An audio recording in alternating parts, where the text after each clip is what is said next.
Assalamu alaikum wa rahmatullahi wa barakatuh. It's Roshan Mohammed Salih here, editor of Five Pillars, and this is The Big Picture, our weekly show where we break down the most important issues facing the Ummah each week.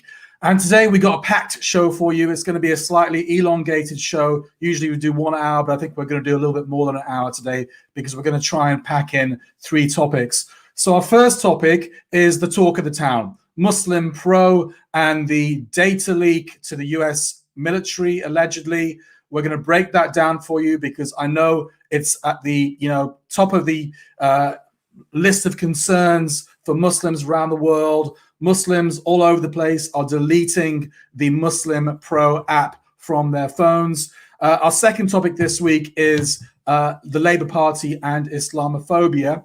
A few days ago, the Labour Muslim Network released a very damning report about Islamophobia in the UK. And our third topic this week is going to be what else? The rigged US elections, if I can call it the rigged US elections. We'll actually explore that point to see whether they were rigged or not. But first of all, we're going to start off with, before I introduce the first topic, I should say that we've got a lot of guests on today's program. We've got a data privacy expert who's going to walk us through what's exactly happening with Muslim Pro and the implications for us as consumers and the duties of companies to protect our data. We're going to have a Labour councillor defending the Labour Party. We're going to have someone who used to be a member of the Labour Party but ripped up his Labour card because of the rampant Islamophobia that was taking place and the weaponization of anti-Semitism, stuff like that. And finally, we're going to go over to the good old US of A, to Dearborn in Michigan, and we're going to talk to an American journalist about the US elections. But first, let's start off with the big story over the last few days, Muslim Pro. So, the Islamic smartphone application Muslim Pro has denied all allegations that it's selling the personal data of its users to the US military. But Muslim Pro said it would be immediately terminating its relationships with its data partners. According to a Vice news report, the US military is buying private information gathered from apps all around the world, including Muslim Pro, which has over 98 million downloads worldwide. So I'm going to bring in my guest very shortly, Jamal Ahmed, who I can see is online. Let me bring him in now, actually, before I introduce him. Jamal, assalamu alaikum. How are you doing, brother? Wa alaikum assalam. Alhamdulillah, I'm well, thank you. Okay, let me introduce Jamal before I start asking him a few questions. So Jamal is a privacy professional. He's CEO at Kazient Privacy Experts. Am I pronouncing that correctly? Kazient? Yeah, Kazient Privacy Experts. Kazient Privacy Experts. Jamal is regularly cited as a privacy expert in news articles by including the BBC, Euronews, The Independent. I saw him on RT the other day, and he's been dubbed the King of Data Protection by BBC London Radio. Welcome, Jamal. So Jamal's joining us from East London. Is that correct, Jamal? I'm actually in Essex, in Romford today. In Romford, okay. All right, Jamal, so what's going on? Is it true that Muslim Pro actually sold our data to the US military? So, as a matter of fact, that isn't exactly true. And that's what the statement Muslim Pro are relying on, but it's actually a little bit misleading. So here's what's happened. Muslim Aid have collected the data on their app. They've then passed that on to a third party, and that third party has sold that data to the US military. So while Muslim Aid can accurately say they haven't sold data to the US military and stand by that statement, it's misleading because although they haven't directly sold it, one of their partners has gone and sold it once they've collected that data. And ultimately, they must take responsibility because it's data that they've collected, it's data that they've passed on. They failed to do their due diligence, and they failed to make sure that they fulfill the amana of the 98 million users across the world who have trusted them with their personal data. Yeah, so it's the biggest Muslim news, or sorry, the biggest Muslim app in the whole world. As you said, 98 million downloads. So they've come out with a statement denying that this is true. They've cut ties with the data broker, I believe, that sold it to the US military. Is that enough? You're saying they should basically take more responsibility for what they've done. So look, any responsible business must comply with regulations and must comply with what is expected of them. Now, this Muslim Pro app, they are a company based in Singapore, but they're offering goods and services to European citizens and UK residents. Now, in the UK and in Europe, we have a piece of legislation called the General Data Protection Regulations, which is the GDPR 2018. And we have an equivalent of that in the UK, which will continue to apply after Brexit, the Data Protection Act 2018. So look, we've got a piece of legislation in the UK that says if you're offering goods and services, regardless of where you are based in the world, to any EU resident, you must comply with the GDPR and you must see their data privacy as a fundamental human right. No ifs, no buts. What we see is Muslim Pro have completely failed to understand their legal obligations to uphold and fulfill those rights. They haven't even appointed an EU representative, which is what they're supposed to do. Yeah. In the EU, we expect every company that's collecting personal data to be very transparent and provide a privacy notice that is very clear about what data they're collecting, who they'll be sharing it with, how it will be used, and for how long, and how they can get in touch to exercise those rights. All of those rights have gone out the window with Muslim Pro, and it's not good enough for them to deny and say, oh, we haven't sold it, therefore we're not taking responsibility. It's actually outrageous, and it's an insult to the intelligence of the Ummah. Jamal, are other Muslim apps doing this? Basically, Muslim Pro have been rumbled, but is everyone else doing it as well? Not to that same extent. So look, when it comes to the Muslim community, it is abundantly clear that when it comes to data privacy and compliance, most Muslim organizations are quite immature and we are a little bit behind. There's a lot of catch up to do. However, we can see that most Muslim organizations, when they're working with faith-based groups like Muslim Pro app, they actually will make some efforts to make sure that they're doing the right thing and they go into the spirits of doing the right thing. Now, there's another app based in Singapore, another targeting Muslims, it's called Collabdeen. And contrast Collabdeen to Muslim Pro, they've done everything they can to be compliant with the Singapore data protection laws, with the US data protection laws, and with the GDPR as well. In fact, they actually appointed us to take care of all of their compliance, and we are their EU representatives, and we take care of all of their privacy requirements, fulfilling and upholding the amana entrusted to them by the users across the world. So if a Collabdeen, a startup app, can do it, why can't an app that's been going on for a decade with 98 million users, why can't they reach out to a professional and say, hey, we need a little bit of help, let's get this sorted? Jamal, why would the US military want this information? So that's a very good question. The US military have declared a war on terror, and that war on terror, in other words, is war on Muslims. So if there is an app that can give them information on the location and the whereabouts of Muslims, they can monitor how they're moving, where they're moving, and in other parts of the world, they can use that information to locate and target for their drone strikes, because they know there's a high concentration of Muslims there. If we want to go forward with a war on terror, it's ideal to go and send some drone strikes there.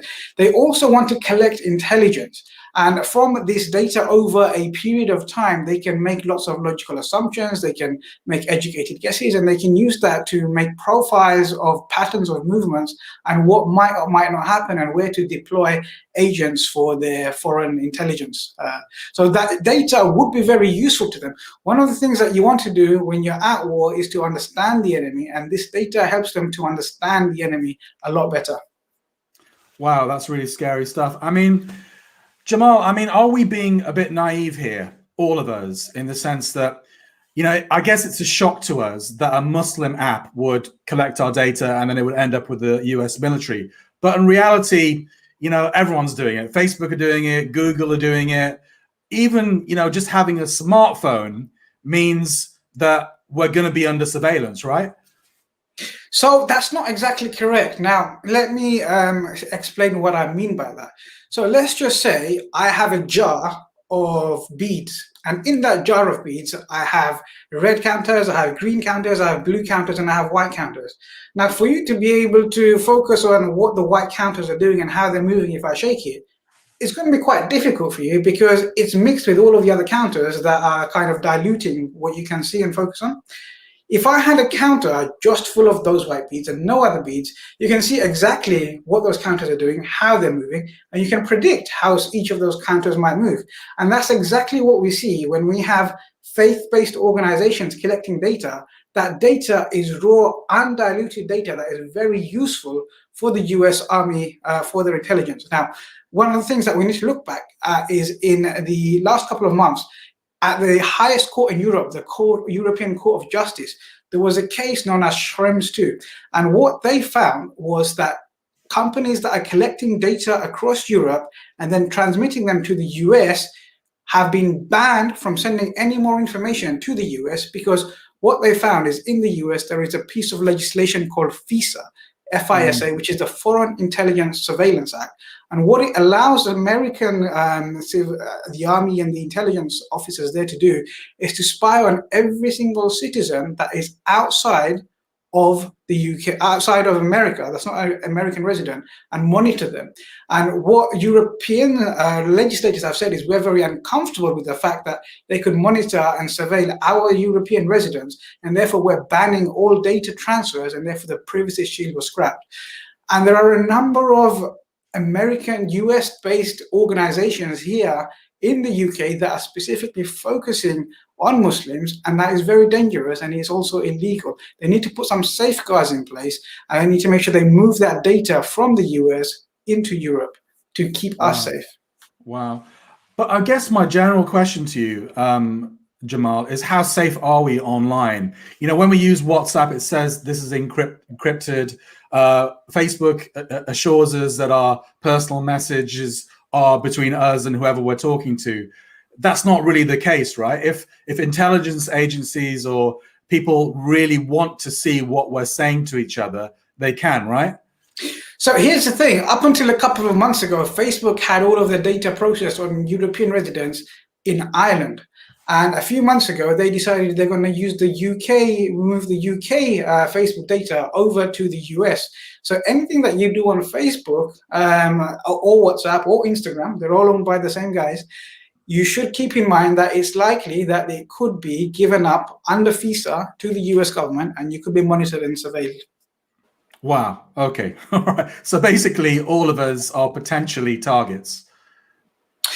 If you're a Muslim and your profile reveals that you're a Muslim, or if your cookies reveal that you're going to East London Mosque to find out what the prayer times are, if you've got Adhan Pro or Muslim Pro on your phone and you're reading Muslim articles, if I'm a reader of 5 pillars and there's a cookie that can see that I'm actually a Muslim audience, then yes, we are likely to be flagged up on the radar. I don't put people off reading 5 pillars, but yeah, this is what we I guess the intelligence agencies, they're looking for a profile. They're trying to form a profile of, I don't know, what they would consider to be an extremist or a terrorist.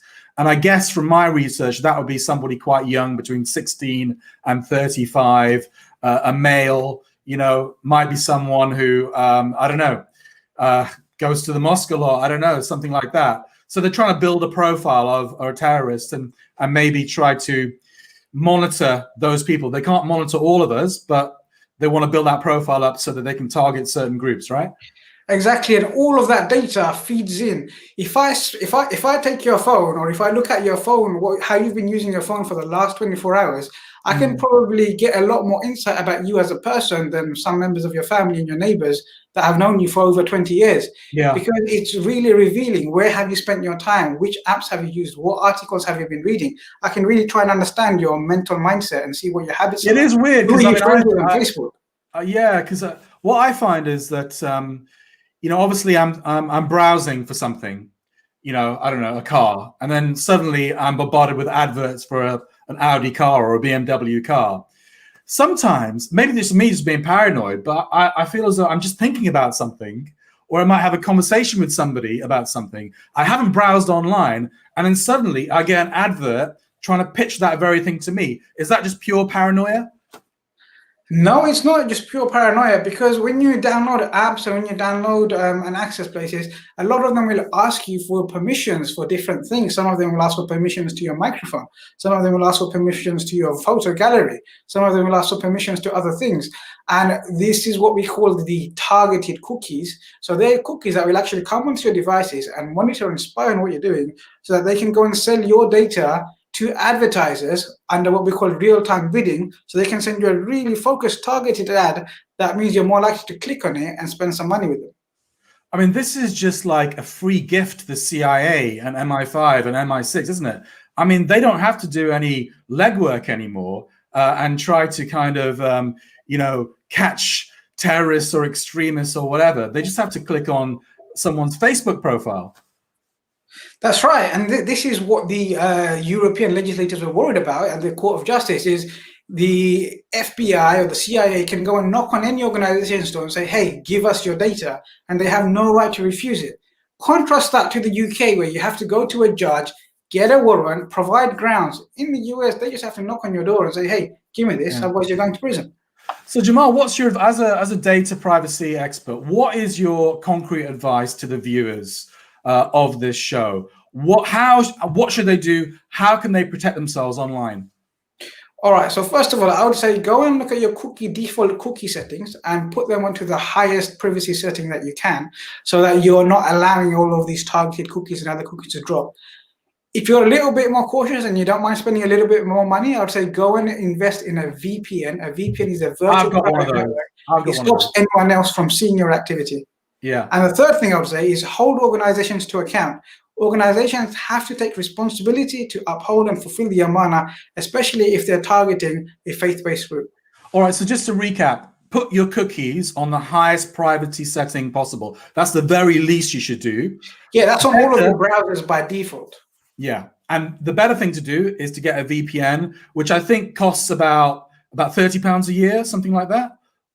It really depends on which competitor you go for. They all have different services that they provide. But what I would say is do your research, because some VPNs can really slow down your experience and people end up not using them. So make sure you get one that doesn't affect performance if performance is what you need. But if you get a VPN, that is probably the best thing that you could possibly do in terms of protecting your privacy online.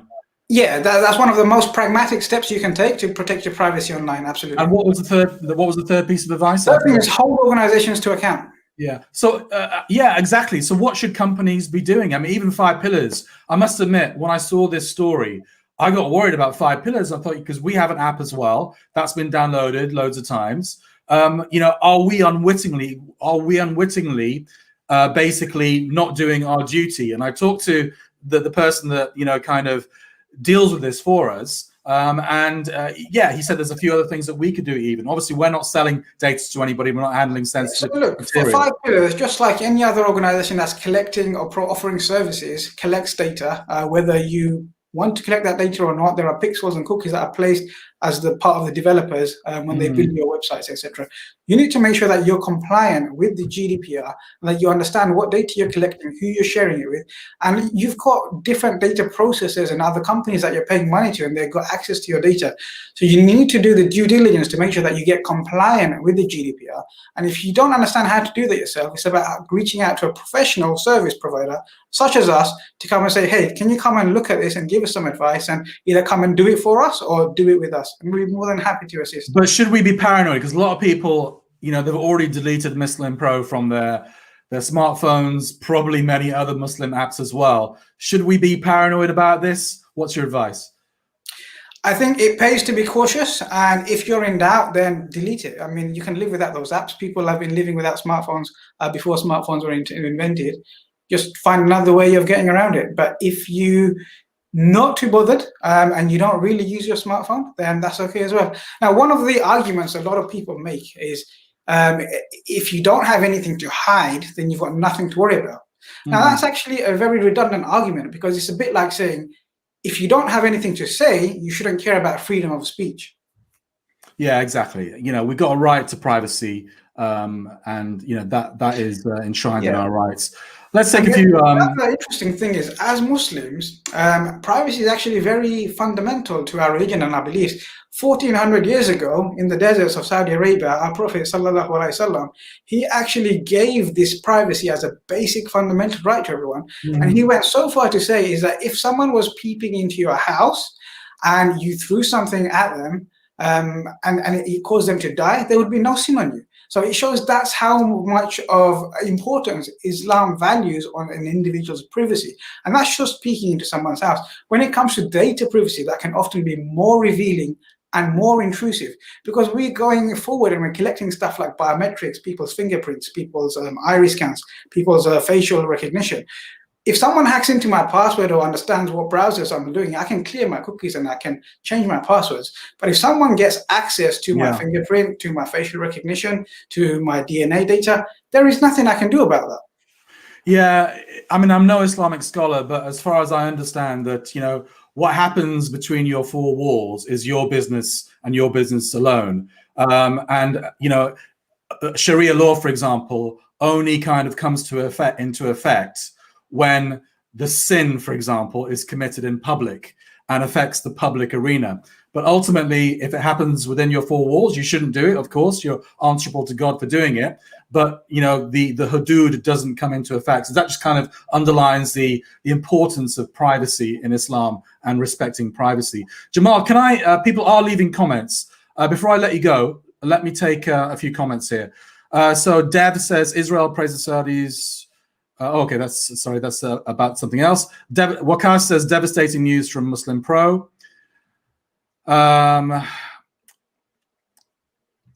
trying to get some relevant comments here. What Jamal is articulating about Muslim Pro is scandalous. The app can measure the Muslims. Anything you can measure, you can influence and measure impact. Anything you can measure. I'll go on to the next one. Rayhan says Amazon and Microsoft using AI and various data points harvest personally identifiable data to hand over to government agencies. Data is used to measure from Khalidor. SN Smith says, throw your cell phone in the trash. Never owned one. Very concerning when the military does it. Idris says, Facebook does it all the time. So look, here's the thing. A lot of people make this kind of false argument that, oh, why should we care Muslim Pro is doing this? There's so many other big companies doing it as well. And that's not exactly true. Yes, the bigger companies, Facebook, Google, whatever else you're using, they are collecting your personal data, but they're actually doing it within the remit of what the law says. They've done their due diligence. They're fully GDPR compliant. They've got safeguards in place. They understand what they're doing, and they have a full team of data privacy professionals taking care of those things. Okay. On the other hand, you've got a rogue app like Muslim Pro who doesn't understand what the obligations are. They don't really care, and they've been ignorant with their due diligence. And now they're making statements saying, "Oh, nothing to say here." We didn't say anything. Jamal, how much money do you think they would have got by selling the data? I mean, they've got 98 million users, right? How much money they would have made? Millions, right, by selling that data? Well, I can't take a figure out of it, because it really depends on the quality of the data, how much people are willing to pay, how many people they've been selling it to. There's a lot of factors that come into that. But yes, data is the most valuable commodity now. It is the new oil, and therefore it's potentially they've made a lot of money from it. Okay, let's take a few more comments. Mohammed says, may Allah protect us from the fitna of Dajjal. Ameen. Sorry, I've missed a few comments, so let me go back a little bit. Waqas, this is absolutely awful. Idris, the Quran apps do the same. They're always pestering you for your position, I think your location. Hussein says, Muslim Pro is officially boycotted, no space and gigabyte in my phone for this. Kabir says, if you have a Muslim name background, you're on the radar. Go on to Muslim Islam-related sites, interests, you'll be flagged up. Muslim Pro is just your average sellout. Yusuf says Muslim Pro is owned by a non-Muslim Frenchman. Yeah, the founder is actually a non-Muslim French guy. It's based in Singapore. Roshan, can you talk about how you got hacked several times on Twitter? Well, that's another story, but I did. Yeah, I've got hacked loads of times, not on Twitter, but on Facebook as well. literally someone was taking remote control of my Twitter feed and posting all kinds of filth on there, which obviously I never posted whatsoever. And this happens So anyone several that's got times. apps on their phone, you need to set up two-factor authentication, which will make That's what I've done. more difficult for people to hack in. Lil says, Roshan, don't interrupt and talk while Jamal is talking. We just now missed what he said, so Lil telling me off there. Christopher saying, suggesting the use of the Uli network, no weird stuff with them. A good brother is behind this platform. Yeah, I'm actually on the Uli network now, and I'm going to review it. I'm going to use it for about a couple of weeks, and I'll review it for you guys to see whether it is a good alternative to Facebook. There's also the Lebaik app as well, which is a kind of Muslim Facebook. I'm on that as well, but I need to do a bit more research before I can recommend it or not. Shaban says, a quick research shows the app is owned by Bits Media Limited, which was founded by a French entrepreneur, Erwan Massé, who isn't even a Muslim to start with. It's grotesque ignorance to expect these kafirs not to benefit from our money and equally not to sell data to those that are fighting our deen and killing our people.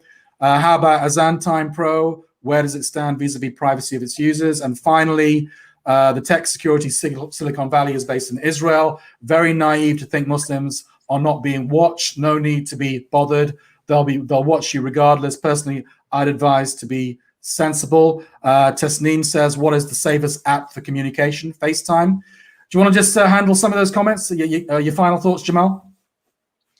So, I mean, look, I would say what we can see is that privacy is very important. Now, our community, when we come for second generation, third generation here, we've come from a developing country. And in those countries, the idea of data privacy is non-existent. I went to a conference recently with the Bangladeshi government, and one of the guys said, why do you keep talking about data privacy? People in my country, me, I'd be willing to give up my privacy, my father's privacy, just to download one free song. So we can see that, and we can understand that there's a cultural shift. But what we can see is that people are shifting towards privacy. And let me give you a great example. If you look at companies like Amazon, if you look at companies like Apple, the biggest companies in the world, the wealthiest companies in the world, they've stopped advertising their features. They've stopped advertising value for money. All they talk about is how important data privacy is. The iPhone 12 came out. If you look at bus stops, next time you're out, you'll see there's adverts there, and all they've got is a picture of the iPhone, and they talk about how privacy matters. And this is why privacy is so important. If the biggest companies in the world are telling us that's what consumers are interested in, you better believe that's what you should be interested in. And if you're a Muslim business owner, or if you're any business owner, get your privacy right. Okay. Really appreciate you coming on today, brother. Jazakallah khair. It was an education, something that is very relevant to myself and all of our viewers as well. I'm sure. My pleasure. Thank you. We'll have you on again. All right. Assalamu alaikum, Jamal. Wa alaikum assalam. All right. That was Jamal Ahmed with a very educational interview. Jamal was joining us from East London. So we kept Jamal on for a little longer than I expected, just because it was so interesting, and also I wanted to get some of your questions in. But we're going to move on to our second topic now, which is also a belter, and it's about basically Islamophobia in the opposition Labour Party, the party that most Muslims in this country vote for. So this is the Labour Muslim Network. They released a new report a few days ago, which found huge levels of dissatisfaction and distrust in the Labour Party by its own Muslim members and supporters. The report found that 46% of Muslim members and supporters believe the Labour Party does not represent the Muslim community effectively. The survey also found 59% of Muslim members and supporters do not feel well represented by the Labour Party or the leadership of the Labour Party, and 55% said they do not trust the leadership of the Labour Party to tackle Islamophobia effectively. So a little earlier on, I did an interview with a Labour councillor in Tower Hamlets, East London. His name is Puru Mia, and he's on the National Executive Council of Momentum, basically the left-wing supporting Labour movement. And Puru Mia is also a blogger and a writer. And as you'll see, Puru is basically defending and saying that despite everything, Muslims should still stay in the Labour Party and fight for their rights. I should say that this interview is divided into three parts. It lasts for about 15 minutes. I am going to have to break it into three parts because the software that I'm using basically doesn't allow me to use it kind of continuously. But anyway, without further ado, here is Purumia. So Puru, obviously, there was lots of enthusiasm for Labour under Jeremy Corbyn, amongst Muslims I'm talking about. But since Keir Starmer has taken over, let's put it this way, there's less enthusiasm. They feel that the party has taken a right-wing turn. It doesn't represent Muslim aspirations anymore. Issues like, Zionism, Kashmir, some very controversial positions taken by the party. I know myself, many Muslim friends, acquaintances, who've literally ripped up their Labour cards. They can't support this party anymore. Why are you sticking in the party? Assalamu alaikum, and thank you for having this interview with Five Pillars. Before I answer, I just want to anticipate any complaints that are put forward. So I previously wrote for Five Pillars, and some sad individual wrote into the council complaining. And I just want to say that the Extremism Analysis Unit is basically has no policy or legal standing, and that's a House of Lords question. And I'm proud of the anti-prevent platform that I stood as a Labour councillor, and I look forward to the day when that policy is changed in line with the sentiments that Andy Burnham, the Greater Manchester Mayor, said so. So if that sad individual still wants to put that complaint in, they're more than welcome to. They've got my answer. But in terms of basically, I do understand how the Muslim community does feel. If you look at all kind of demographics, we're at the bottom of it in terms of health inequalities, jobs, economics, overcrowding, housing, etc. And Jeremy's leadership was a hope and was a breath of fresh air. And what it is we just have to fight to, yes, the leadership has changed, but we have to fight to keep the party on the same platform, on a platform that stands up for the majority members of our community, majority of whom earn less than £25,000, and not turn it into a party that's backed by millionaires or billionaire backers. And it's a work in progress. And I just want to give an example from Tower Hamlets. In the 70s and 80s, when Bangladeshi Muslims first applied to join the Labour Party, they used to say it was full. There's no space. And then they put up an independent candidate, beat the Labour candidate. And all of a sudden, the Labour Party started accepting applications. So all throughout, there's been struggle in terms of Muslim participation in the Labour Party. And it's a constant struggle. We've had famous cases in Tower Hamlets of people being chucked out just after they won an internal election, a Muslim individual. But again, we're here, we're not going to go, and we're going to change this party to make sure that it represents the Muslim community and other oppressed sections of society that are seeking justice. But Puru, isn't the Labour Party a bit of a lost cause? I mean, haven't the right basically won? They've defeated Corbyn, they've defeated the left's projects. Do you think that the left has any chance of recalibrating the party anymore? I think what it is we have to accept the reality and facts on the ground. The facts are, and it's similar to America, that we have a two-party system. There isn't any other electoral vehicle for Muslims and other oppressed groups to go to apart from the Labour Party. Now, just like in America, the Democrats, people have gone in, shifted the policy position, got representatives that speak on behalf of their community, not just merely represent them, but actually speak on their experiences, and started shifting the platform of the Democrats. So you have one of the most left-wing democratic platform in history, and that's what we have to do in the Labour Party. It's not just a single strategy of leader, but it's a multifaceted. And you don't have to.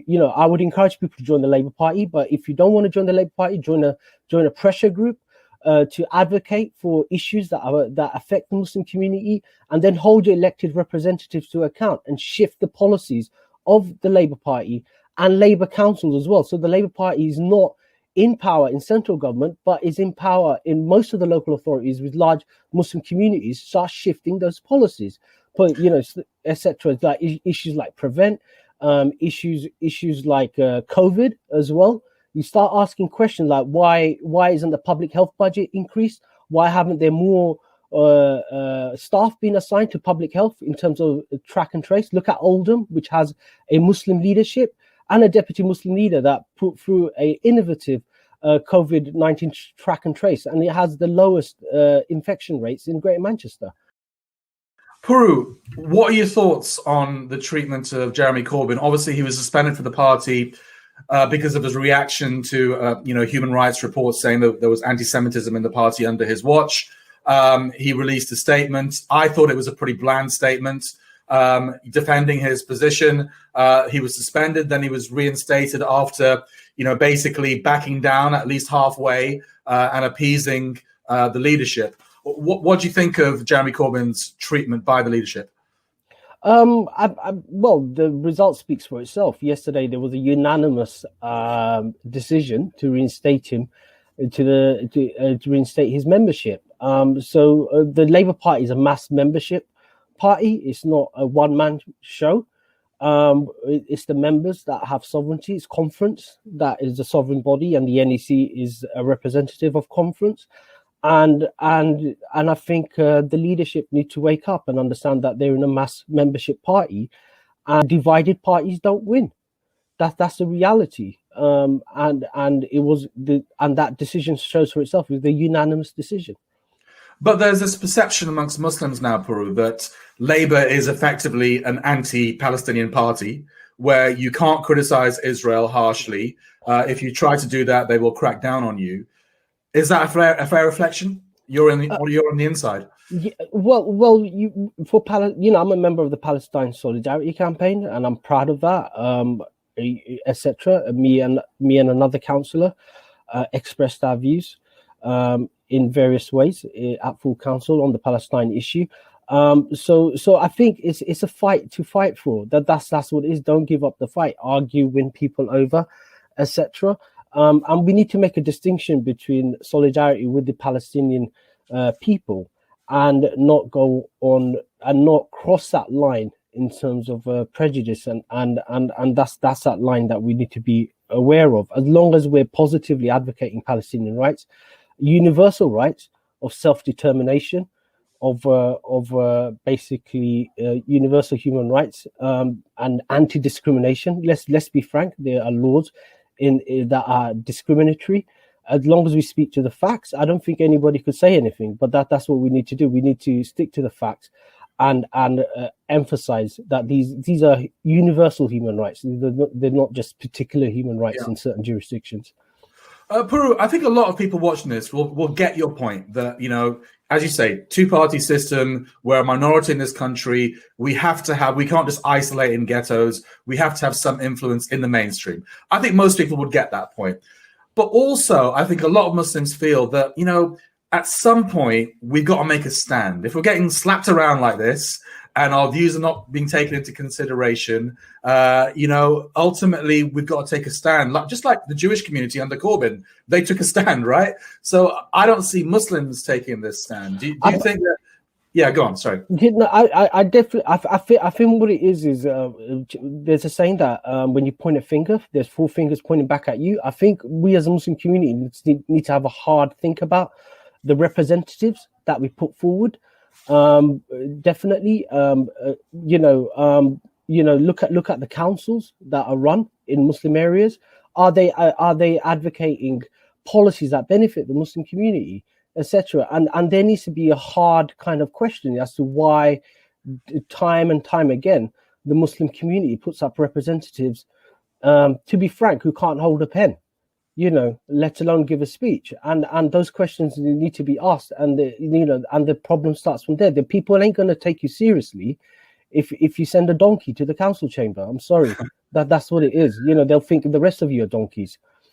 Puru, I want to ask you about the Labour Muslim Network report that just came out a few days ago. Quite damning. So I'll throw a couple of stats at you. So 40% or 46% of Muslim members and supporters of Labour believe the Labour Party does not represent the Muslim community effectively.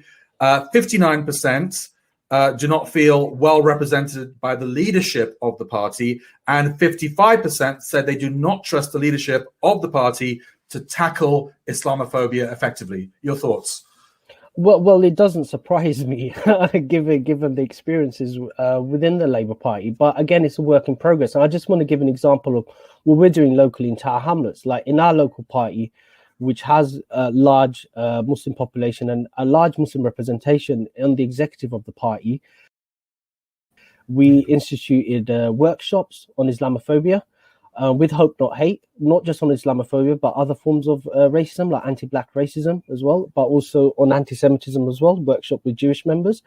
We're doing training on subconscious bias, with encouraging white members to attend, to understand racism, that racism is not just about behavior, but it's a structural issue and a mental issue that you need to overcome.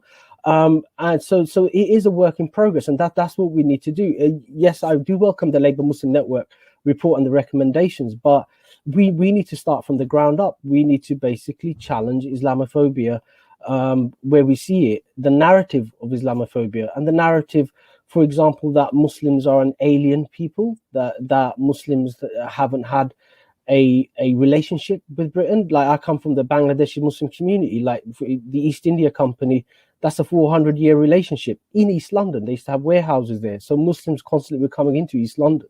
And it's there in the history books, etc. So this kind of narrative that Muslims are some kind of recent phenomena is totally ridiculous. We're part of this country. We're part of its traditions. And we need to say it loud and clear. You know, we're not the other. What about, another stat which jumped out at me in that report was that 29% of Labour members have directly experienced Islamophobia in the party, and 37% have witnessed it. Yeah, I mean, that's quite shocking, isn't it? You've literally, within party meetings, you guys are seeing Islamophobia. Yeah, and that's what it's the nature. So especially within, say, London, you have different demographics who live in the same neighborhood, don't interact. That's a reality. And the only one of the areas they interact is in the Labour Party.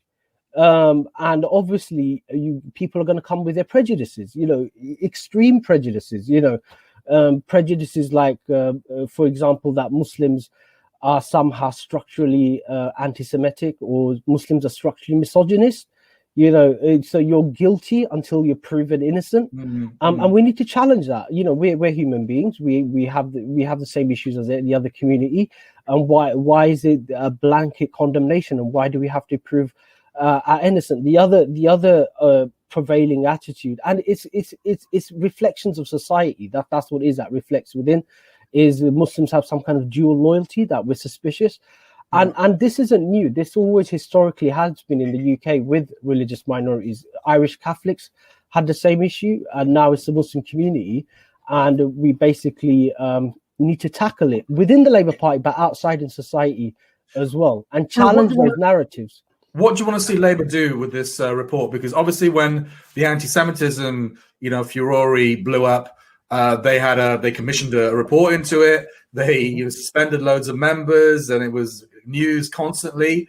What do you practically want the Labour Party to do following this report? I think actions speak louder than words, and I think what it is you had the same issue with the Democrat Party after the war in America. If you say that you're a party of minorities, then actions speak louder than words. So in Labour, yes, there's a conservative government, but in Labour-controlled local authorities, Muslim and minority leadership should be encouraged. Why is it that you have a majority minority area and the entire council leadership is white? What kind of message that gives? So that's what we need to push for, that actions speak louder than words. And in terms of appointments as well, in terms of local authority officers, head teachers in schools as well. Why is it that all the cleaners have a darker pigmentation, but all the managers have a lighter pigmentation? And it's been done before. When Ken Livingstone came in at the GLC, they made a push to appoint minorities into local authority positions, and so it can be done. So actions speak louder than words. We need to go back to our communities, ask hard questions to so-called leaders as to what they're doing to address Islamophobia in those positions that they're in. And if they don't give the answers that we want, then we should put people in who give us the answers that we want. And like I said, if you pay peanuts, you get monkeys. All right, that was Puramia, who I spoke to a little earlier on today. So before I get our next guest on, who's going to give the other point of view when it comes to Labour, and I can see him waiting in the queue to come on, but I'm going to take a few comments from you guys first. First of all, some comments relating to our first topic, data privacy. So Truth and Knowledge says we should be informed about what apps we use before we support them. This is a valuable lesson. Mohammed says standard for commercial businesses, maximize revenue over ethics or doing the right thing. Rayhan says people in general, not just Muslims, should become more tech aware, using 2FA complex passwords, not using fingerprint security, using VPNs. Yeah, that was the advice from Jamal, wasn't it, to get a VPN, which I think is about 30 quid a year, because I've got one. Others are recommending Telegram or Signal. I can't vouch for any of these. Getting on to the Labour Party now. So Khalida says that we need leverage with the Labour Party. Floating Man says this is institutional Islamophobia. If the Muslims walk away from Labour, what's the alternative? We need representatives in all parties. Labour has been destroyed by you-know-who. Who? Mohammed says Jeremy Corbyn was a friend of Palestine and a hero. Starmer is nothing but a Zionist puppet here to destroy the Labour Party. Very sad. Name a couple of pressure groups, please. Maybe we can get some advice on that a bit later. What about UKIP? Oh, yeah, right. UKIP. Labour Party is finished for Muslims with this current leader. Tory rife with Islamophobia. Is Looney Party left for us Muslims? The raving Looney Party, or whatever it's called. I don't trust any of them. And Wakaz says, I'm waiting for the socialists to start a new party now, and I will fully support them. There are many people that will be on board. Okay, so I'm going to get my new guest on in a second. Actually, there's more comments here I should read out first, but maybe I'll do that in a second because my guest has been waiting. So my next guest is a guy called Robert Carter, and he is a journalist, and he was a card-carrying Labour member. Now, that is until he did this.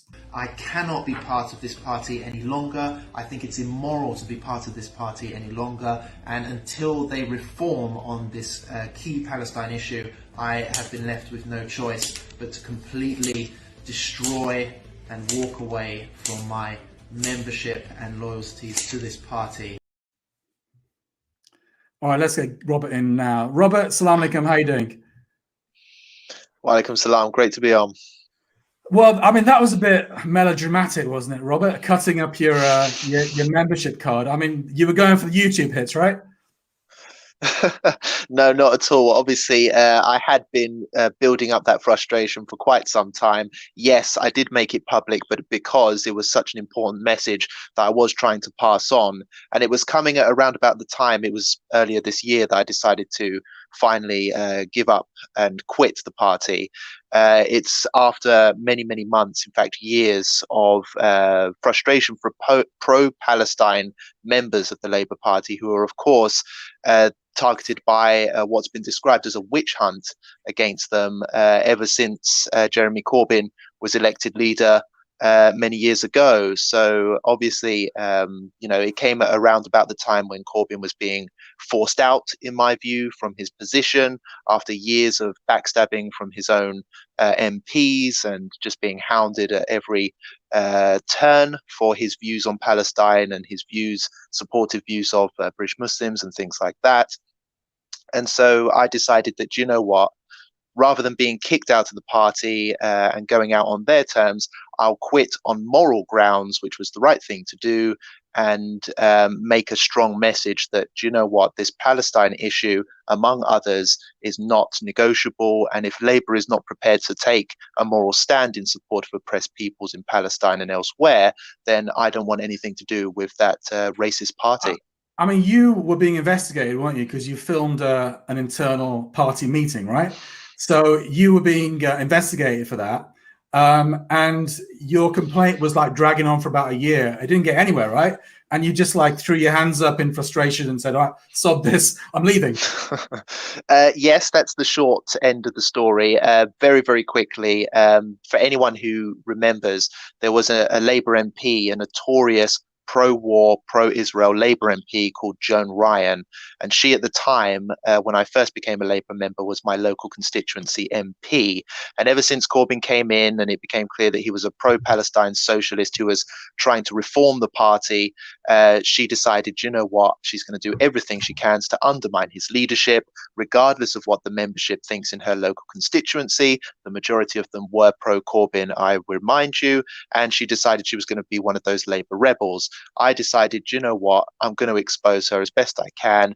And during a vote of no confidence against her, which was launched by her local constituency, which she lost, I managed to film it and put it out there into the public eye, and it went absolutely viral. And because of that, just for raising awareness of the hypocrisy, she was giving out comments quoting Nelson Mandela, even though she's notoriously pro-Israel. She's notoriously pro-Israel and was head of Labour Friends of Israel for a very long time. She had the audacity to quote anti-apartheid activists like Nelson Mandela during the meeting to try and win this hopeless no confidence motion put against her. And eventually she was deselected, wasn't she? And she, thankfully, she's no longer a member of the Labour Party and no longer an MP. So that is a win, I guess. But aren't you? I mean, we all know what happened, right? You know, basically, Corbyn came in. He was pro-Palestine. So the Zionist lobby, the Israel lobby, they weaponized anti-Semitism and they used it as. Sorry, someone's at my door. I might have to just tell them to go away. Can you?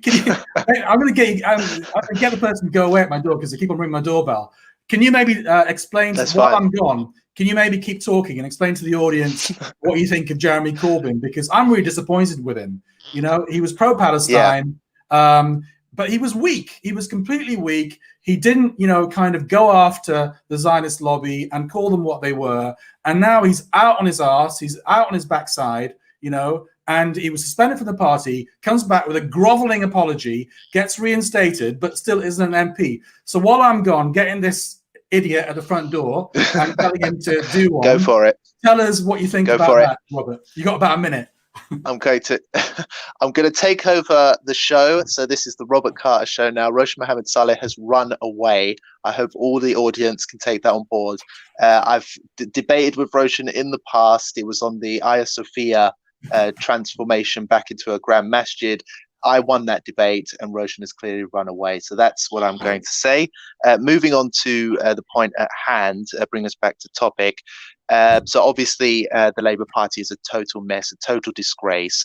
I was under investigation for leaking what they say was supposed to be an event, a no confidence motion in my local MP at the time, but I did leave on moral grounds. And this is the point that I'm here to make today. Several journalists and activists have been gagged in the party for being pro-Palestine and critical of right-wing elements within the party, including pro-Israel activists within the party, and anyone who is outspoken in support of Palestine or is critical of, say, for example, Tony Blair, the former leader, pro-war leader of the party. They're the ones that get demonized and are branded as not being acceptable to be in the party. And why would we want to be part of a party that's like that? All right, thanks, Robert. It was the Amazon man. I got rid of him. Okay. I was just talking to Puru Mia, a Labour councillor, earlier today. And what he said to me in a nutshell, Robert, I'm not sure whether you heard the interview. He was saying that basically, look, Muslims have got to wake up. We are a minority in a majority non-Muslim country. There's a two-party system here, Labour and Conservatives.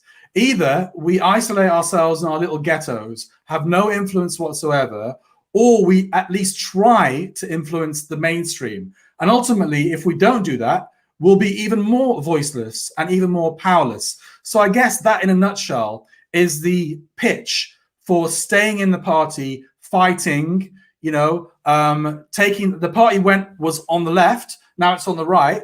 Maybe in 4 years again, it might be on the left. What do you say to that?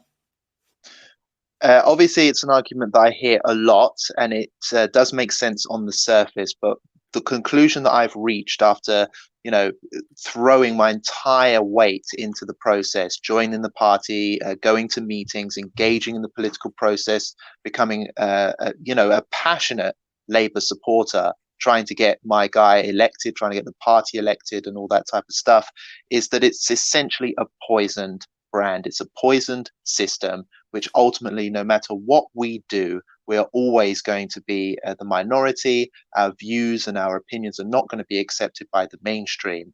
And I mean, do you ever see a scenario where genuine Muslim issues, genuine areas of concern for British Muslims from an Islamic point of view are ever going to be taken seriously by either the Labour Party or by the British mainstream? I don't, unfortunately. So the only way around this is if we break away from party politics and loyalties to these organizations that don't care about Muslims. They only care about getting Muslim votes. So they'll talk up a good game when they're, on the verge of an election in a Muslim majority area, excuse me. But they won't actually deliver on any of those promises. We have to break away. We have to make our own institutions which can actually apply pressure from the outside, because the only way we're going to get our views put forward in a way that we would back. I guess that's what the Jewish community did over a long period of time, isn't it? Because I mean, they were alienated from the mainstream, and that's why there are a small community compared to us. Maybe 300,000 Jews in this country, 3 million Muslims. Yet they seem much more organized. Whether it comes to their media, their political institutions, financial institutions, whatever. Whereas we we're not organized to that same extent, and they're a lobby that influences the mainstream. And basically, in a way, you could argue that the Labour Party is dancing to the Zionist lobby's tune. What did you make of the? My final question on this, Robert, before we move on to something else, is what did you make of the Labour Muslim Network report? I guess you weren't surprised. No, I obviously haven't really. I can't stand here and say, well, I've experienced Islamophobia as a Muslim, because I just haven't. Obviously, I don't look Muslim, so I'm able to just sort of swan through life. White privilege, right? White privilege. It does exist. Definitely benefit from that in your career, right? Well, yeah, I can't say that I haven't, but it does exist. I am absolutely aware of that. But I know from interacting with fellow Muslims that they have experienced discrimination, both inside the Labour and just out there in British society and so on. So it does definitely exist. And I wasn't really surprised, to be honest with you. But let me just make this point. Anti-Semitism within Labour, is an issue. If you want to say it like that. But at the end of the day, the Muslim members of Labour, there are by far more Muslim members. If you look at the reports, the EHRC reports that Jeremy Corbyn got in a lot of trouble for responding over, the report was based on a few incidents of of anti-Semitism. And of course, one incident is too many, but there were a few incidents that the report was based on. And Jeremy Corbyn got suspended from the party. So he was disciplined over that. However, when it comes to this report into Islamophobia in the party, which shows that 1 in 4 of all Muslim members have been experiencing Islamophobia to some degree directly as well. Who's been suspended? Who's been kicked out of the party? Who's been, lined up against a wall and challenged over this? The mainstream media has basically ignored the story, apart from the initial day the report was released. Keir Starmer hasn't been heckled on it like Jeremy Corbyn was heckled on anti-Semitism. And now, from what I can see, the story has basically fallen out of mainstream media headlines. This is absolutely outrageous, and it's a national it's a Labour scandal, but it's been completely dismissed. All right, let's take some comments, Robert, because they are coming in thick and fast. So Richie says, Keir Starmer is a wolf in sheep's clothing. I will not be voting Labour anymore. He's a Tory and is there to support the corporates. AE says the main problem is that we are not brave enough to overcome the racist slurs. The only way to get out of this is to be stronger, better, and more intelligent. Fantastic live stream, Roshan, mashallah. Had to read that comment out. That was from my mum. Richie says, what is the Labour leader doing to challenge the Tories on Islamophobia? Nothing whatsoever, I think, is the answer to that. Oppression at its finest. Khalid says, Malcolm X said, we are out-organized. Today, we are still out-organized. Roshan, we will be more voiceless. We can't become voiceless. Sabina says, ironic that Margaret Hodge, the MP, quoting, it was actually Joan Ryan, right? Quoting Mandela, "My family profited from apartheid South Africa." Was that Margaret Hodge? I think Sabina might be getting mixed up here. I can't, Margaret Hodge isn't here to defend herself, so I can't verify. Do you know anything about that, Robert? Can you clarify? No. My local constituency MP was Joan Ryan. So, Margaret Hodge, I'm not sure about her. Well, move on for that. Nadia says no Muslims should be voting Labour. Brother Rabani in Cage says we need to be courageous. Our people need to have courage. Floating Man says facing accountability is one of the many reasons they fear Islam and Corbyn. There would be no tolerance for corrupt MPs, illegal warmongers, racism, and fraudulent bankers. Hello, Robert. Free Palestine. Corbyn spoke only the truth. Israel is an apartheid state with no mercy for Palestine. Wakar says, yes, Robert, you're a legend for that signature move. That was a complete setup. War on Muslims has been going on for far too long now. Massive witch hunt on Corbyn. Injustice. Good man, may Allah bless you, Robert, for standing against colonialism, justice, and bigotry. You'll love that. You're loving these comments, aren't you? Love it. Keep them coming, Roshan. That's your brother. That's your dad, right? That's your brother or your dad. I love it, Robert. What a legend. Heart. Keep them coming. Keep them coming. I like the comments. I achieved what I needed to do, alhamdulillah. Not sure what that means. Excellent job by 5 Pillars. May Allah reward you abundantly for your efforts. Ameen. Ameen to that. Hold the government and companies to account. The anti-Islam think tanks need to be exposed. And there's quite a few more comments as well. But before I let Robert go, I really want to ask him something else because Robert and I, you might have been noticing the banter, which is a bit one way, to be honest. I'm doing the banter and Robert's just soaking it up, which is a well-known tactic of his because he likes to make me appear to be the bad guy. I do know Robert, and he's not insulted by anything I say, I think. Here's one. Robert, how did you get a beard like that? Well, it's the genes. Alhamdulillah, it's from Allah, isn't it? Allah subhanahu wa ta'ala gave me that beard. So I hope you like it. How can you connect with Robert online? Do you want to tell them? Do you want to give them your phone number? Your home address? Well, I do have a Facebook page and a new YouTube page as well. I've been doing a lot of videos which Roshan loves. I have to say, he's a big follower of mine on YouTube. I talk about my journey to Islam, which a lot of people might appreciate.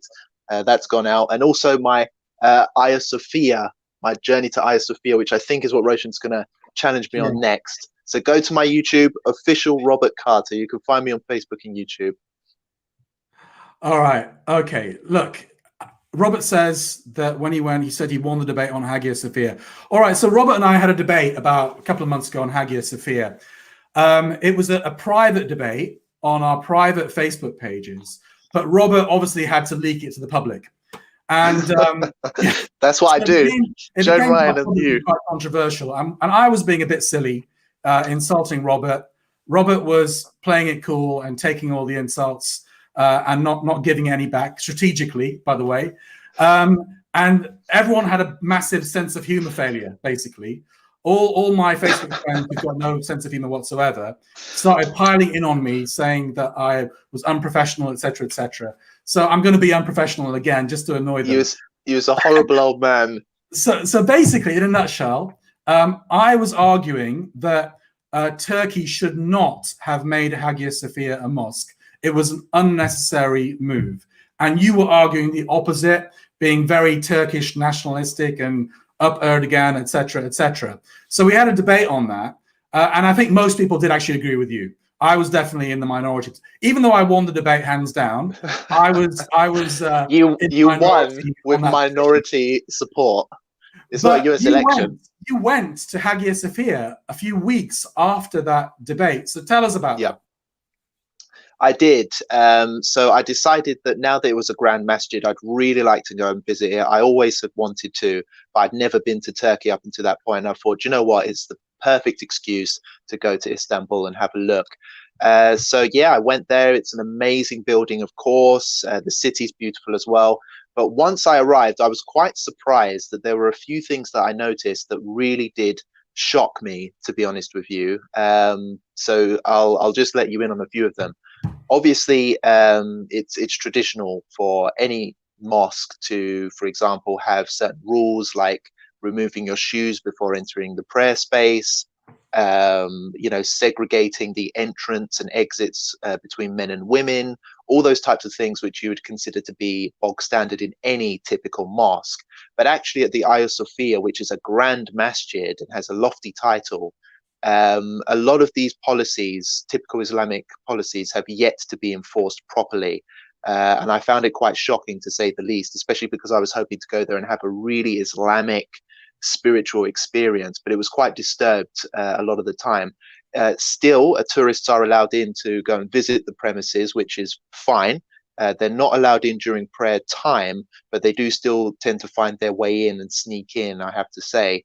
And what disturbed me was that although, if people aren't wearing hijab, for example, they are asked to do so upon entry to the building, it's not enforced very well. So it's quite often you'd see a tourist, a non-Muslim tourist, entering into the prayer area, even the area where the men are praying, and should be wearing short skirts, in quite revealing clothes. A hijab would be off, things like that. You'd see male tourists walking around carrying crosses tucked under their arm, still treating it as if it was a grand cathedral. And obviously in Islamic tradition, from my understanding, I'm not a scholar either, but from my understanding, you shouldn't really be mixing your prayer space with other faiths. You have Muslims have their own prayer space, and then Christians, Jews have their own prayer space, and each space is protected under Islamic law and given its due privacy and process. So what I found was that, I'm entering into a building here which is still treated by many as a cathedral, and it still has Christian paintings on the wall depicting icons of people and things like that, which of course is considered idolatry and stuff like that. So is it a halal space as it stands, was the question I was raising in my video. And unfortunately, according to some, typical Islamic traditions, I dare say that no, it's not a place which is permissible for Muslims to pray in at the moment. And it raises questions about all these once again. half-naked non-Muslims going about, basically. Yeah, that's one of the main issues. That's what Turkey's like, isn't it, to a certain extent? It's kind of half Islamic, half, secularist. I was going to get that word beginning with K, but I refrained. Half secularist, right? I mean, basically, I would say that I still support the move. I don't want people to think that I'm going back on my original position. I do support the move, and you can obviously watch the debate back and get my views on that. But if they're going to do it, they have to actually honor their pledge. Yeah, so if Erdogan is going to transfer into a mosque, strict Sharia law. You want strict Sharia law enforced, unashamed. In a mosque, in a mosque, religion isn't a joke. It's not a joke, and it shouldn't be used as just a political tool. All right. Which perhaps it is in Turkey. I don't know. We agree on something finally. Just let's have a few more comments because they are coming in. Muslims should be doing mass protests when COVID-19 is over Islamophobia. Robert said, that we've already read that one. Let's skip a few more comments. Lots of LOLs here, whatever that means. Turkish, there's the Turkish nationalist there on the split screen. Wakas says, I have to say I'm with Roshan on this one. Thank you. I'm thinking it was a good move because no one needs to pay to enter, and it's looked after. It was purchased, in all its fairness, 86 years ago. Beautiful historical building. Free to enter for everyone. We are lacking Muslims of substance that also have great financial might, which would get them in a seat on the table of influence. Out of a population of nearly 2 billion, where are our Bill Gates, Mark Zuckerbergs, Elon Musks? But I hear this a lot, but I think that, we're not meant to be people of dunya, are we? We're meant to be people of akhirah. The reason why non-Muslims are better at dunya than us is because this is what they think, this is all they think there is. So they've got to get everything into that 80 years. And that's why they do everything maybe better than we do, because they're literally trying to pack everything into 80 years, whereas we believe the true life is the next life. Many churches are closed because people don't follow the faith now, and empty buildings need people. Erdogan is probably slowly unrolling Islam. He is not implementing things in one day. Rise of the Ottoman Empire is coming. Are you trying to be like the Jewish Chronicle for Muslims? What is the idea of 5 pillars? What is the... Come on, man. You want to follow it. I've been around for 7 years. Give Muslims a voice. Jewish Chronicle of Muslims. I've never started in my life, my entire life. Let's not forget some Sahaba were multimillionaires, like the third Caliph Uthman. Erdogan still does backdoor deals with Israel, so he's not a true leader. And finally, we had all the wealth once, much more than they have now.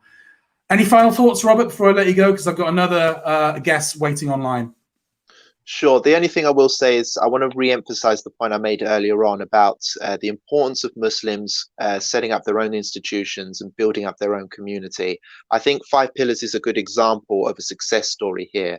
What are you? You're a grassroots, news organization set up by 2 Muslims, no outside influence, just, receiving donations from the community.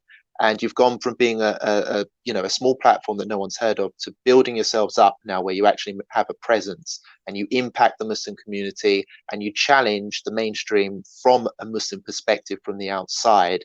So if we can do this across the board, set up our own version of Momentum, for example, get involved, maybe, I don't know if a political party would be so successful, but other grassroots institutions that are not affected by non-Muslims basically and don't have to bow down to their will, then ultimately our voice will be protected, and then it's up to us to push that on to the mainstream. So I think just take the 5 Pillars example as, if you implement it on all grounds, it will empower the Muslims. That's what I'm all about, Muslim empowerment. He's such a nice guy, isn't he? Saying nice things about 5 Pillars. I want comments on who won today's debate, if you like. It wasn't really a debate. I was doing my best to make it a debate. It wasn't really a debate, was it? All right. Who likes me over Roshan? I want those comments. Comment on that. Everyone's going to say me, and if they don't, I won't read out their comments. All right, all right, Robert. Nice to see you again. I'll see you soon. Censorship. Walaikum salam. Ma salama. Ma salama. All right, I can see Yusuf Mari waiting there. Yusuf, I'm going to get you on in a few minutes' time. We're going to jump on to our third topic now, and that is the US elections. I elongated the show today because I didn't want to not talk about the rigged US elections. So Donald Trump is saying this. He's been tweeting vociferously. I'm going to read out a few of his tweets. Biden won because the election was rigged. No vote watchers or observers allowed.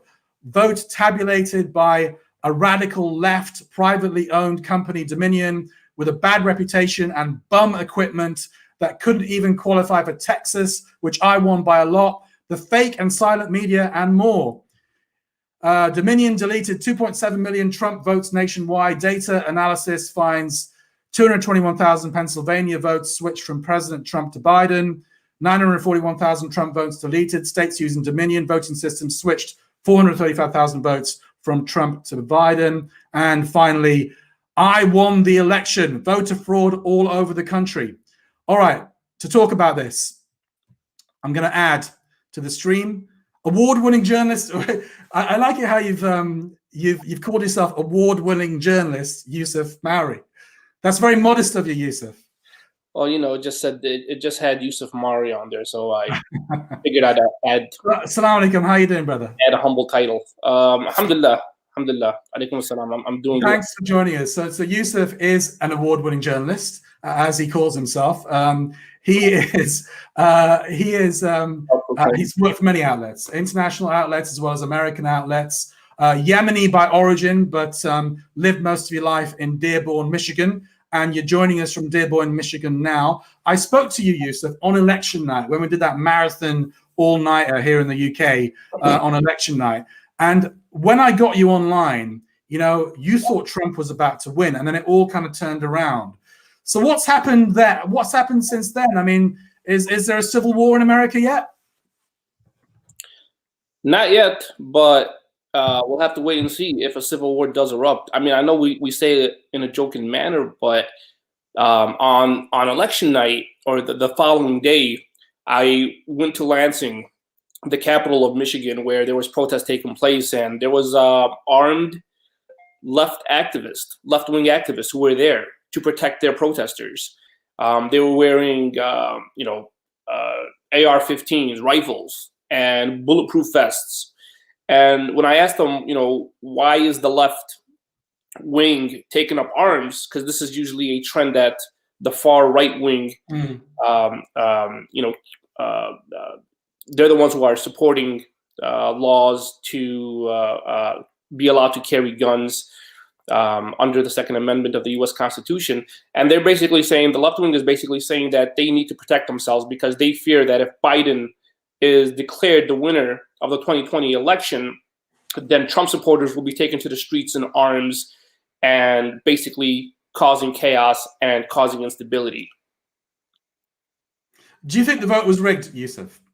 I mean, everyone I talk to, from like an establishment perspective, they don't think it was rigged. When I talk to Muslims, most of them don't think it was rigged. They have faith in the American system. Was it rigged? Well, I'm not going to get into the nuances of the voter fraud that a lot of people are claiming to happen, because there's a lot happening with it, and it's very, very confusing.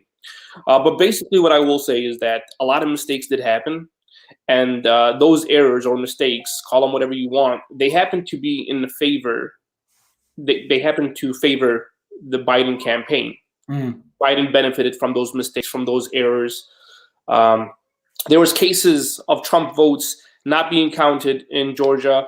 And that's why there's a recount happening right now in Georgia, in the state of Georgia. And the reason why the recount is happening is because voting officials, they recognize that errors or mistakes or quote unquote fraud did occur in Georgia. So there's a recount taking place in Georgia, and Trump is expected to get more votes there because of the recount. Here in Michigan, tens of thousands of votes came in late from Wayne County. Okay, so Biden won Michigan by 148,000 votes. And it turns out that most of those votes, they came in late. And because they came in late, there's, under the current law, the voter law, they're not supposed to be certified. And thus, those 148,000 votes are not supposed to be counted for Biden because they came in late. And if that is the case, and they erase the 148,000 votes, then it could turn the election here in Michigan for Donald Trump. Right. So there's that happening, and there's a lot of questions to ask. I mean, I remember when I talked to you on election night, it was looking like Trump was going to win, or he had a very good chance of winning. And then it all suddenly turned around with the postal votes, the mail-in ballots. And now I can understand the majority of those going to Biden, but literally 95% of them seem to go for Biden, which to me sounds pretty suspicious. Also, I would say that I personally do believe the US election was rigged against Trump. That's my personal opinion. Not necessarily because of what happened on election day. I do have questions about what happened on election day, but I think it was rigged in the 4 years beforehand, because it was obvious that Trump was the anti-establishment candidate. If you look at the American media, obviously they have a huge influence over how people vote. They were mostly anti-Trump apart from Fox News. If you look at the political establishment, they were anti-Trump. So 4 years of this anti-Trump, kind of drip, drip, drip, obviously had an effect on election day. Even the opinion polls would sway certain voters. So I think it was rigged. I don't like Trump, and in a way, I'm glad that he's been fired, like on The Apprentice. But I still think this vote was rigged. Yeah, I think you hit the nail on the head there. I mean, he's obviously anti-establishment, and CNN, most of the media news networks for the past 4 years, they've been bashing Donald Trump every chance they get. But as it turned, and I was talking to you on election night, Donald Trump, he was winning the election. We went to sleep that night, and we woke up with, look, he was up in Pennsylvania by over 800,000 votes. By the time I went to sleep, and when I woke up, that lead narrowed down to about 200,000, within the span of 6 hours. And the Democrats are saying because the mail-in votes, they came in late, and this was something that was expected. And this is why Donald Trump he's raising the red flag. But even let's say there's no evidence to prove that voter fraud did happen. I think you're right. I think over the past 4 years, it's obvious that the establishment wants Biden to become the president of the United States, and they simply do not want Donald Trump, despite declaring Jerusalem as the capital of Israel, despite Donald Trump taking strong actions against Iran and increasing the sanctions on there, despite Donald Trump and the U.S. military sending arms to Saudi Arabia and allowing Saudi Arabia to bombard an entire nation. So it's with that happening, and with what Donald Trump is doing right now within the past 48 hours. I don't know if you've heard, but Donald Trump, he's recently he was talking with his advisors and actually contemplating about bombing or attacking Iran. He's lashing out in the last couple of months of his administration, just going out with a bang. But let me ask you, why do you think that the establishment, the political establishment here in the U.S., wants Biden and does not want Donald Trump? Because when you look at what Trump has been able to do, he's imposed a ban against Muslims. He's taken strong actions against Iran, against Hezbollah, against the Ansarullah movement in Yemen, which he's about to declare the Houthis, the Ansarullah. He's about to declare them, the Trump administration. They're about to declare them a terrorist organization, and that's very big. So, despite all of these political maneuvers and these decrees by Donald Trump, he's still not the favorite by the. I think it's because, Yusuf, obviously you're in America, you know far better than I do about the internal politics of America. But to me, it seems like he's just not he's not predictable enough. This is a guy that calls out the media, says what he thinks, shoots from the hip, and they want a president who is predictable and controllable. And Biden is that guy. Obama was that guy. Even George Bush was that guy. Even all the presidents were that guy. So this is just a guy that doesn't, he does play by the rules sometimes, but not all the time. And they want someone they can completely control. Why do you think they want to reopen the negotiations with Iran? Like the Democrats, Biden. Well, it's just they're part of the same establishment, aren't they? They're split. The establishment in America is split, isn't it, over how to handle Iran? Some of them think the best way to defang Iran is by negotiating toughly and getting concessions that way. Others think, let's bomb it to smithereens, So it's just a disagreement within the establishment. It's like when the president of the United States, he's not all powerful. There are so many constraints on his power. And I think you might have told me, or somebody else, ultimately, the establishment gives the president a certain amount of choices, A, B, C, D. And all those choices are acceptable to the establishment. And the president, all he does is choose between those choices. Yeah, I agree with you in that instance. But just based on what I've seen from Donald Trump over the past 4 years, even though he's quote unquote anti-establishment, most of his positions have been pro-establishment. Yeah. From declaring Jerusalem as the capital of Israel, that's a very big step. That's a very big decision, and it's unprecedented. Do you think that if, let's say, for example, if Hillary Clinton was elected, do you think that Jerusalem would still be the capital? I'm not sure. Yeah, it's a good question. I think she would have probably proceeded more carefully. But I remember that meme that everyone's talking about.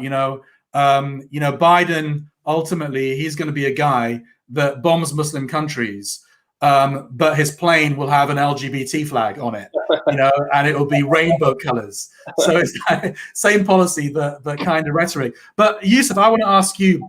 I'm asking the questions, not you. Why are you interviewing me? Yusuf, I want to ask you about what's going to happen now in the future. What is it possible? Trump is not going to concede, right? I'm pretty sure he's not going to concede. Is it possible that end of January he will still, and beyond, he will still be president of the United States? That's a very good question, and that's what makes a lot of Americans nervous. Trump is hard-headed. He's very stubborn. He's called this election a fraud. He's declared victory. We don't know what's going to happen. It could very well result, into clashes in the streets. I'm telling you, liberals, Democrats are taking up arms. The party that's been anti-guns for the past, since the beginning of time, they're taking up arms right now. And a lot of liberals that I talk to, they're fearing that because Trump is not going to hand over power peacefully, and because he's determined to stay in power, that it's eventually going to lead to some sort of clashes happening in Detroit and some of the major cities here in the U.S. One friend told me a long time ago that the U.S. will never be defeated in a war with another country because the U.S. is so powerful, but the internal instability within the U.S. is mind-boggling. People don't realize that the U.S. is very unstable internally between the political parties.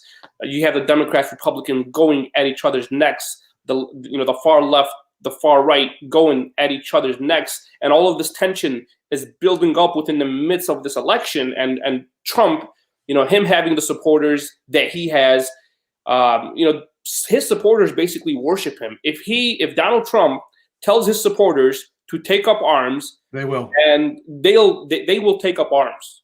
Yusuf, what are American Muslims saying? We know that like 70% of them voted for Biden. What are American Muslims saying? Only 70%. That was kind of shocking that only 70% voted, or that 70% voted for Biden and the other 30% voted for Trump. But what Muslims they think that Biden has won. They believe that Biden is going to become the president. Trump is lost. They're happy that the Muslim ban is going to be lifted on the first day that Biden is in office. Of course, I don't think they thought about the consequences of what it means for them to have so much support for Biden. I mean, if the progressive movement, the LGBT community, they're strong, fervent supporters of Biden, and they expect Biden and the next U.S. administration, they expect them to implement laws that are pro, for example, a lot of Muslims fear that in schools, transvestites, transgenders are going to be teaching in schools. They're going to be teaching kids, reading to kids books about gay marriage. And that's happening here in the UK. Yeah, and it's going to come to a point to where, okay, the Muslims are in the same camp with the progressive left in terms of electing Biden to become the president, but then there's going to be ideological differences within the 4 years of the Biden presidency, where they're enacting and implementing laws that are pro-progressive movement, but also antithetical to Islamic principles. And I think that's the clash that we can expect to see in the future.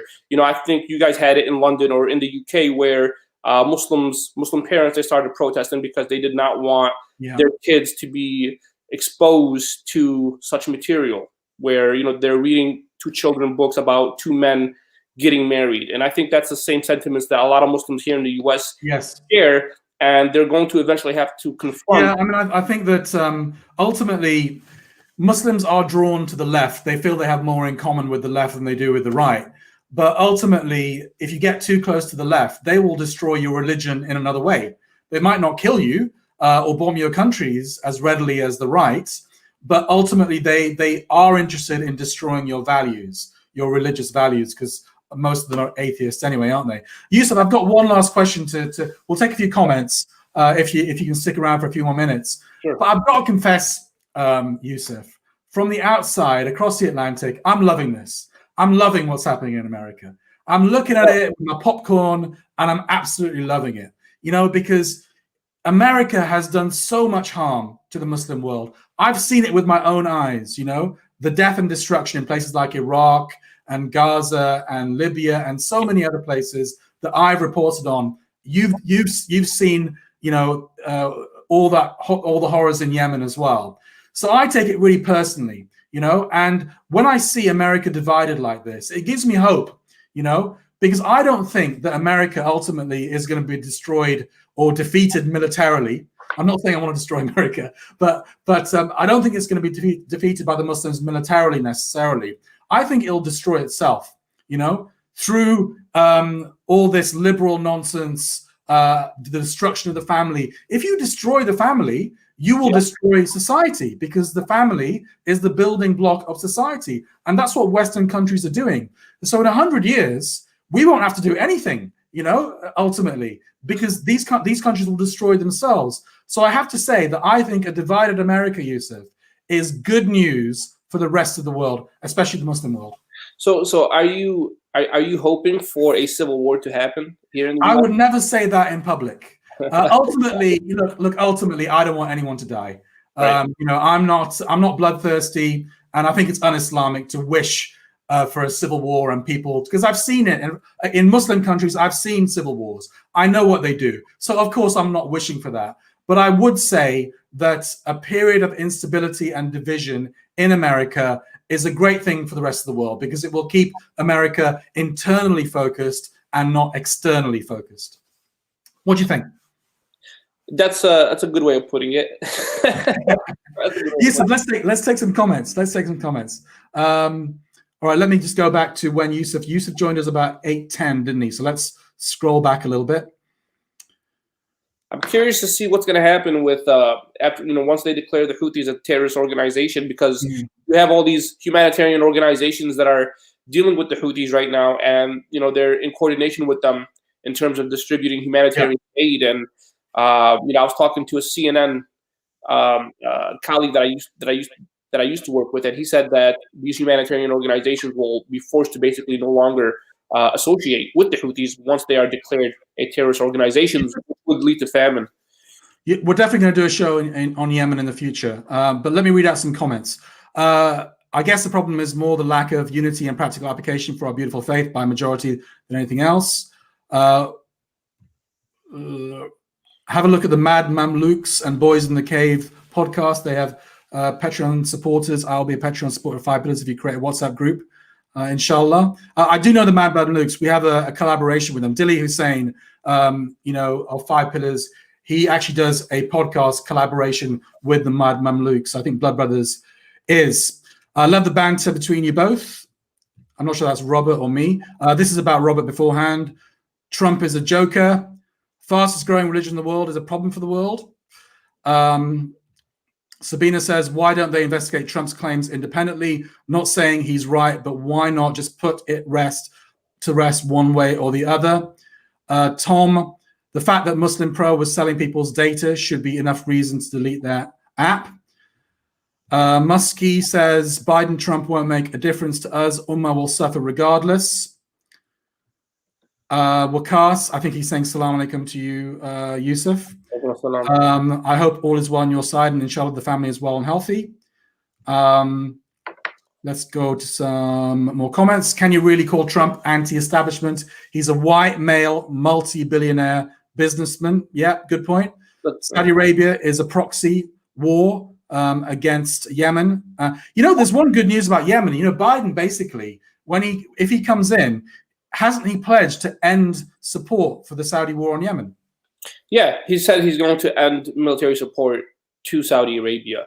But what does that really mean? I mean, we'll put it this way, Rashad. If Saudi Arabia already has enough weapons from the U.S. that'll last for the next 4 years or for the next 8 years, I mean, it doesn't really do anything for Biden to say, okay, we're no longer going to sell them any more weapons if they already have all the weapons that they need for the next 4 to 8 years. You see what I'm saying? So it's kind of shady. I want you to respond to this comment. Houthis are punks, blocking aid, chumps. Respond to that, Yusuf. Blocking aid, that's just propaganda. I mean, not saying that there's some diversion of some of the humanitarian aid happening on the ground, but look, it's the Houthis. They're not in control of the ports. Most of the humanitarian aid that comes into Yemen, it goes through the ports, and those ports are controlled by the coalition forces. So if there's any diversion or if there's any hindering of humanitarian aid into Yemen, it's coming from the side of the coalition forces who are in control of the gateway for the humanitarian aid, ports of Hodeidah and in the ports of Aden. Okay. All right. Any final thoughts, Yusuf, before I let you go? What's going to happen? What's your prediction? I think Biden is going to become the president. I think there's going to be minor clashes here and there in some cities here in the U.S. I think once it's all said and done, Biden is going to become the president, and Donald Trump is going to be forced to concede. Even though, but again, it's I do think it's going to lead to some clashes in the streets. Now, will those clashes escalate, and will it turn to a full-scale civil war between the right and the left? That remains to be seen. I don't think it'll reach to that magnitude, but I do think there's going to be sporadic clashes here and there. All right, inshallah, we'll get you on again, Yusuf, when the second American Civil War begins in a few months' time. All right. Assalamu alaikum, brother. I would say I'm looking forward to it, but let's just say I'm looking forward to seeing joining you again for another live. Inshallah. Assalamu alaikum. Take care. All right, that was Yusuf Maori. All right, coming to the end of the show now. Let me read a few more comments out before we leave. Love this channel. May Allah bless you guys. Biden is a war hawk. He is addicted to wars more so than Obama. It's his forte. His rhetoric, just as all politicians, is going to be different to policies. Military-industrial complex always prevails. We need a united Muslim nation. You spent more than 4 hours on debate night. We appreciate it. 1 to 2 hours weekly is too short, as you bring a lot to the channel. To be honest, I can't really do more than an hour. I start to lose my train of thought. I get very tired. Yeah, 1 hour is enough, surely. Welcome, salam rahmatullahi barakatuh. Who else is coming? No one's coming. No one's coming, because that is the end of the show, and I'm going to wrap up. So Waqas says, awesome show today. Roshan, really enjoyed it. Alhamdulillah, really appreciate your comments. I tried to read out as many as possible. I'm also thinking maybe of setting up a kind of call-in thing from next week onwards. Let me see if I can work out the technology. Whereas, some of you guys who want to actually call into the show and get your voice heard rather than me just reading out your comments, you can do that. I think some of you may well appreciate that. And it would make the show a little bit more interactive and not just me talking and guests talking. I want to make it as interactive as possible, inshallah, so all views are heard. All right, let me wrap up now. So we've been doing 3 topics. One is online spying. Now, I made a documentary on this a few years ago, about 7 years ago. And guess what? It was taken down from YouTube. And it was about how the British state spies on Muslims. And one of the stories there was about all these spy cameras appearing in Birmingham, in areas of Birmingham where there were huge Muslim concentrations. Now, if you take that example and widen it out to the World Wide Web and the online world, that is exactly what is happening. They're spying on us. They're spying on Muslims. They're profiling us. They're targeting us more than any other community simply because there is a war on terror, a war on Islam. So I really, really do encourage people to be safe online. Obviously, if you don't want something being seen, don't say it online. Especially if you're a prominent person that the authorities might be interested in. They might want to blackmail you. They might want to force you to turn informant, etc., etc. So do not say anything online that you ultimately will not want to be made, or you would be ashamed that it would be made public, or it could incriminate you, etc., etc. We have a right to our privacy, and we have to be very, very, very careful. Use a VPN, get those privacy settings very high, but ultimately, even that is not going to protect you. If an intelligence agency wants to see what you're doing online, it will be able to get through, and we should not be naive about that whatsoever. In terms of Labour Islamophobia, I've tried to be fair today, and I got somebody in the Labour Party and somebody who left the Labour Party. I personally think that Muslims should leave the Labour Party because, you can get slapped around as much as you want, but ultimately, unless you, basically fight back and take a stand, then nothing's going to improve. So what kind of a message are we sending to Labour if we stay in the party and get slapped around, and get treated with utter contempt? We're basically saying to them, we will be your brown sahibs. We will basically take whatever you're going to throw at us, and it doesn't matter. We're still going to stay in the party. If I really felt there was a chance that maybe the left of the party could regain control of Labour, then maybe my point of view would be different. And I did vote for Jeremy Corbyn, by the way. But I think it's over. I personally think it's game over, and the left has lost. Maybe I'm wrong about that. Maybe I'm sure Purumia would take me up on that point, but that's what I think.